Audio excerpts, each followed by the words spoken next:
Hey everybody, what's up? I'm DJ Sixsmith. You're watching The Sit Down. We're hanging out with Louie Anderson, coming to America, streaming right now on Amazon Prime. Louie, what's up, man? How are you? I'm good. How are you? I think it might be the number one download of 2021. Made People me are very so excited about happy. it. I mean, listen, the band is back together. I checked it out Yeah, last week. There's a lot of good laughs. We see you and the dashiki. I mean, you get a little bit of everything here. So, yeah. what was it like jumping into this one? I loved it. It was the most fun thing in the world. I have to be honest with you. I was just like, it was so great, like to get on the set and then run right into John Amos. John. Uh, like I grew up watching John, and then to get to work with him. People say that to me, and I feel so old when they say that to me, but I tried not to make it sound like old, more like seeing a great new friend, an old friend who's still doing it. I mean, he looks so great. First of all, Yeah. everybody looks good. I went, oh my god, how do I look the worst? I mean, I am the token white guy. That's what Eddie called me um, in the first movie. And anyways, it was great getting back with everybody. It was an honest to God, great, wonderful experience. And when I saw the movie a few months ago, the first cut or whatever it was, I said, oh my God, are people going to love this as much as I love it? Because, it's hard to make a sequel and everybody's kind of gunning for you. But I don't think they were gunning for anybody on this sequel. I think everybody had a little investment if you saw the first one to make it, and Eddie made it fun. He really did, and he answered all the questions. And listen, people were looking for a second one too. I mean, based on how well the first one did in the late 80s, right? And also how long it took just to get this second one made. It's not like it was just greenlit automatically, from what I've heard. So, what did it Only mean to 33 you? years, Yeah, only DJ. 33 years, Yeah. right? No big deal. So, So, what was the best part for you? You mentioned seeing the people, but to actually get back into character, we got McDowell's, we got everybody going here. What was the best part for you? well, we're on doing a scene right in front of the cash registers there. So then they had to relight it. So then the chairs were brought in, Eddie, Arsenio, me, John. We were just sitting there. We had all these admirers who kind of grew up on the movie. There were hundreds of people in that scene, probably. And we started talking, and we reminisced, and then the stand up came out. I said, Eddie, are you going to do stand up? And he said, yeah. Well, my goal was to do Dolomite, do Coming to America, and do a tour. And, obviously, um, that was his intention. And I said, I think you'll be great. You've been writing stuff, and we talked a little bit about the stuff he's been writing, which is really good stuff. I went, oh, that's killer stuff. And he goes, I'm a little rusty. I go, that'll get right off you. There won't be any problem with that. I told him he could open for me if he really wanted to, and he found that amusing. Arsenio and I reminisced and caught up, and John and I did, and I felt like I was with a family that I hadn't seen in an awful long time, and so it was really. I think that was the best part. We were sitting in those chairs, and we were having a blast When did you and Eddie first meet?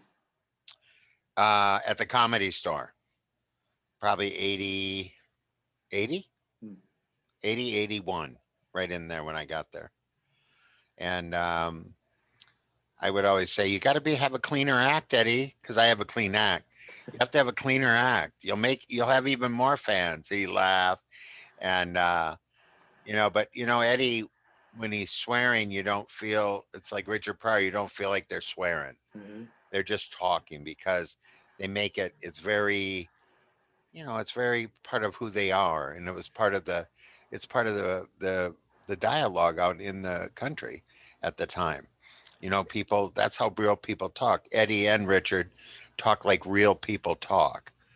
I talk like I'm at my mom's in the crowd, Right. A little different. and my grandma's there too with a wooden spoon, so she can hit me if I swear. So I'm more that guy, and I wanted families to be able to come and see my show. That's kind of who I am and all my stuff that I've done so far. So, what do you remember about when the first movie came out in the 80s? Because, like you said, you know, they need a white guy. Eddie calls you, you're in the movie. And, you know, I remember you came to our studio in New York and it's over 30 years later and people are still recognizing you for it. So, what was it It's like in the late amazing. 80s when that movie actually came out and you're walking around the street? You know what? I really experienced it when I'd come to New York because they would send a car for you to go to, they send a car not because you're famous. They send a car so you get to the gig. Right. They want you to get to the gig. People realize they mix it up like they're big I shots. got it all No, backwards. Yeah. no, they just want you to get to the gig. They're ensuring that you're going to get there. Anyway, so because if you ever notice when you get in the car, the first thing they do is call the promoter or the place you're going, the television show. He's here. Okay, good. Keep him there. Don't let him leave. So they would turn around sometimes, these drivers, after we drove a while and go, "Hey, man, you're the fry guy." I go, "Yes, I guess I am." Man. And they're usually from other countries, a lot of the drivers, because that's the first job they can get. Um, and they go, "I moved to this country because of that movie, Hmm. you know?" And I go, "You did?" "Yeah." He said, "That movie," and I'm talking about when I first got it. Of course, everybody did come up to me a lot, but as even as even every time I've gone anywhere, airport or anything, somebody brings up Coming to America. "That's when the big bucks start coming in, Louie."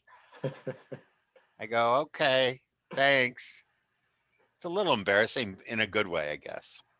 I mean, it's pretty amazing when you think about it all these years later, but also the fact that it resonates in such an important way, right? Like it's a funny movie and it's cool to see No. everybody back together, but it means something more than that. Like you've done a bunch of stuff, but what does it mean to you that this one has a little bit more significance given what you just said about, you know, people Yeah. literally coming to this country because of it? I mean, I think that was the first immigrant story told in that sense. Do you know what I mean? Where Eddie, being the guy who grew up in New York, was playing a guy who was from Africa. He really got the idea of what he was going to experience. I mean, and those jokes resonate.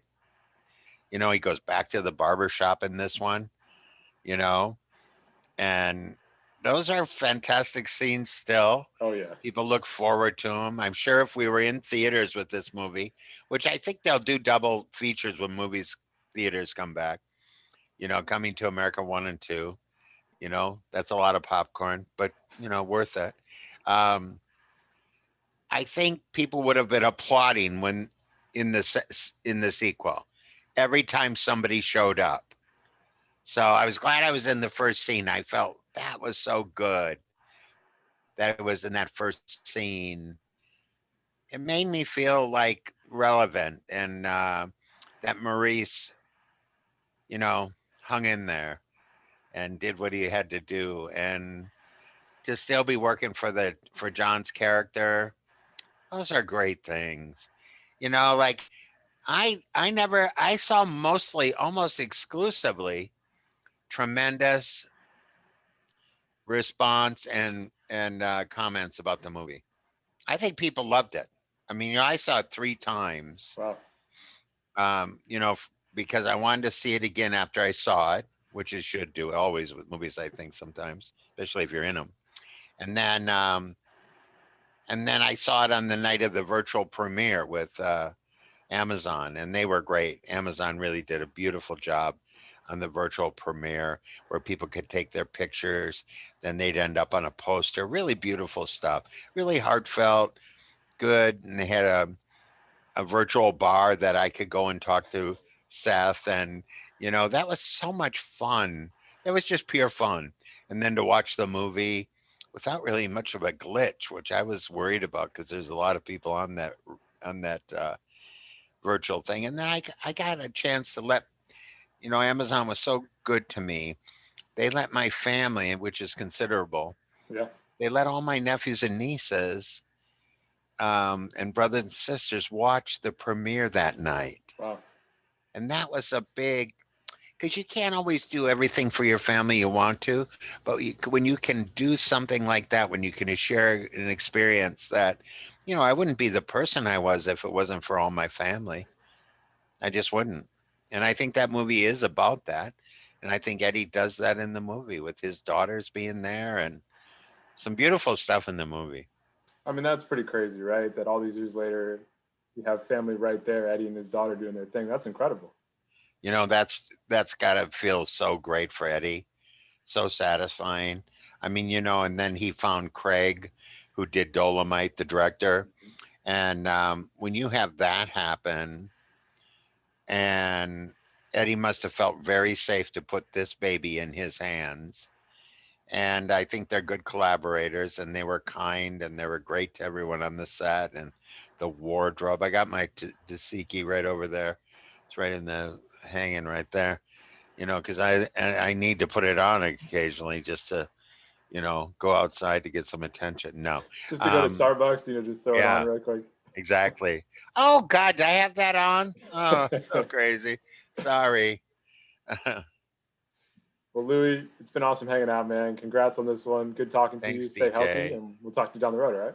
All right, DJ. Thank you.